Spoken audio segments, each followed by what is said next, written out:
All right, let me ask you this. So, is the United States of America winning or losing the war against Iran? It's very difficult to tell nowadays. It's very confusing.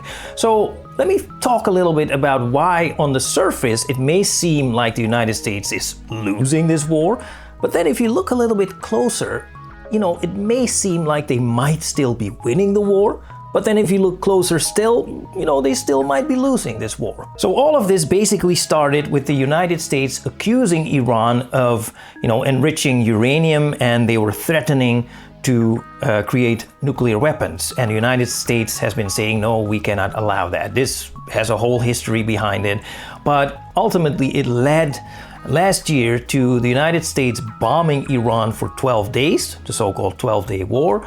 And afterwards, Donald Trump said, okay, we've done it. We've bombed Iran and we've destroyed their entire nuclear program. We've set them back decades, so we don't have to worry about that anymore, okay?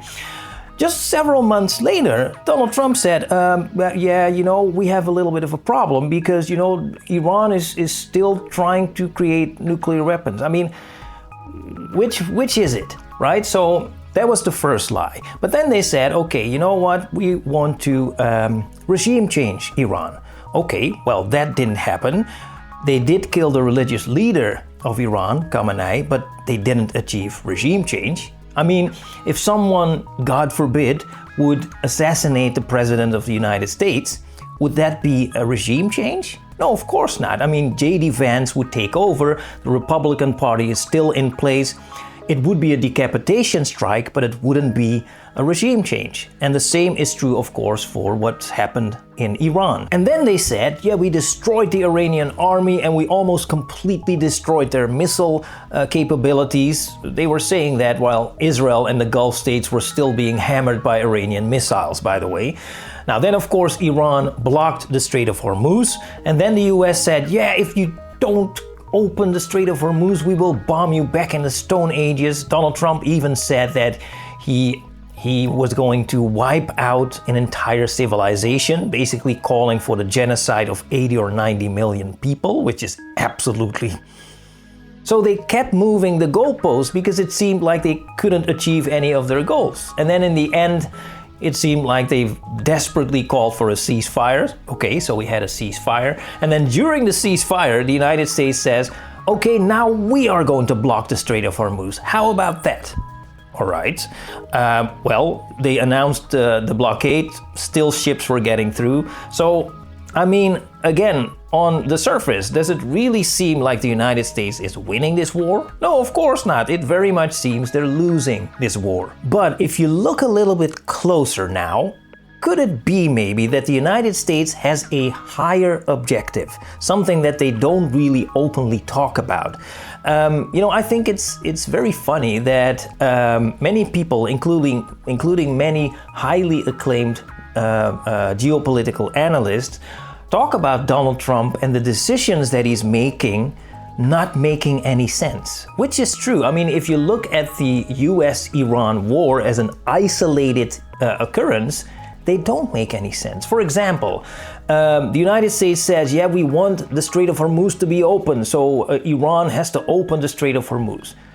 Just a few days later, the United States says, we are going to block the Strait of Hormuz. That doesn't seem to make any sense whatsoever, unless the United States has a higher objective. And closing the Strait of Hormuz was their plan all along. I mean, all of these decisions that Donald Trump is making and all the things he's saying are just for you to be distracted from what their true objective is. Could that be, maybe? I'm just asking a question here. The United States has a, let's say, a semi-official policy that they've been living by for many, many decades that basically says that the United States is the world's hegemon. They're the undisputed number one superpower in the world, and it should absolutely remain that way, right? And any country that dares to even come close to the United States in terms of military force, economically, technologically, they should be taken care of, because the United States doesn't allow others to rival the United States. Now, if that is the policy that the United States is living by, then what do you think their first priority is? Of course, their first priority is to take care of their closest rivals or closest rival. Now, who is their closest rival? Is it Iran? Of course not. Of course, we all know it is China. China has committed the crime of being extremely successful. You know, they've went from being one of the poorest countries in the world to one of the richest countries in the world in a matter of a few decades, which is astonishing, which is a miracle, really. Now, how do you think the United States is reacting, is responding to this? Do you think they will applaud this and offer to work together, you know, to collaborate, to work on a better world for all of us? Or do you think that maybe they've been working on some plans to try to stop the development of China because the United States doesn't allow any rivals? Now, if the latter is the case, you know, what can the United States possibly do to stop the rise of China? Well, ideally, from their point of view, not my point of view, I think it's a despicable policy. I think it would be a despicable plan. But from their point of view, ideally, they would bomb and destroy China so that China wouldn't be rivaling the United States anymore. But, you know, they can't really do that, or at least not yet, because not everything is in place yet. You know, they don't have the mandate, they don't have forces in place, etc., etc. So they can't really do that right now. What else could they possibly do? Well, China is still dependent on oil exports or oil imports from other countries. Well, what if the United States would have developed a plan to try to stop oil transports to China? That sounds like a crazy plan, doesn't it? Well, what we're looking at right now, this is a policy paper which was published in 2018, which is called a Maritime Oil Blockade against China, and it talks about exactly that. Now, if you read through this policy paper and then take a close look at the behavior of the United States on an international playing field, it's almost like they've been using this policy paper as a playbook for their foreign policies, right? I mean, for example, the United States attacked Venezuela for reasons. I mean, they've been coming up with all kinds of excuses. First, Maduro rigged the election, which there is no proof for whatsoever. And then Maduro was a drugs dealer, so he had to be taken care of. And, so they attacked Venezuela, they bombed Venezuela, they kidnapped a democratically elected president of a sovereign country. And then they started forcing Venezuela to stop oil transports to China, right?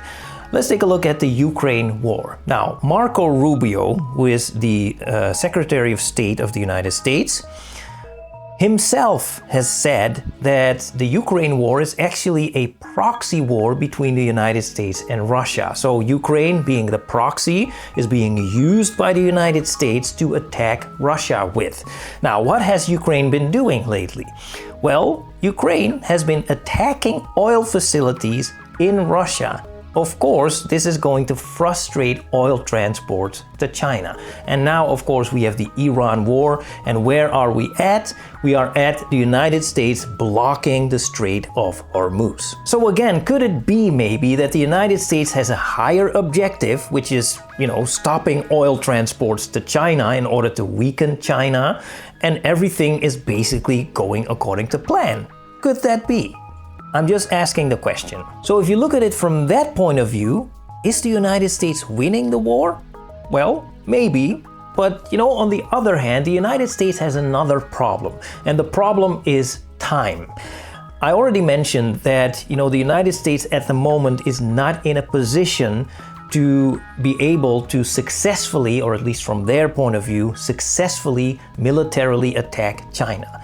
Because they're not powerful enough, they don't have forces in place, they don't have things in place in such a way that they can even think about, trying to pull that off. So that's not going to happen anytime soon, right? The problem is, or at least the problem from their point of view, is that China is getting stronger and stronger, Russia is getting stronger and stronger, Iran may have even proven to be much stronger than the United States has anticipated. So the question is, has the window for the United States to attack the multipolar world, to really attack the multipolar world passed? Is the multipolar world already too strong for the United States to conquer? Is the US hegemony officially over? Well, I don't know.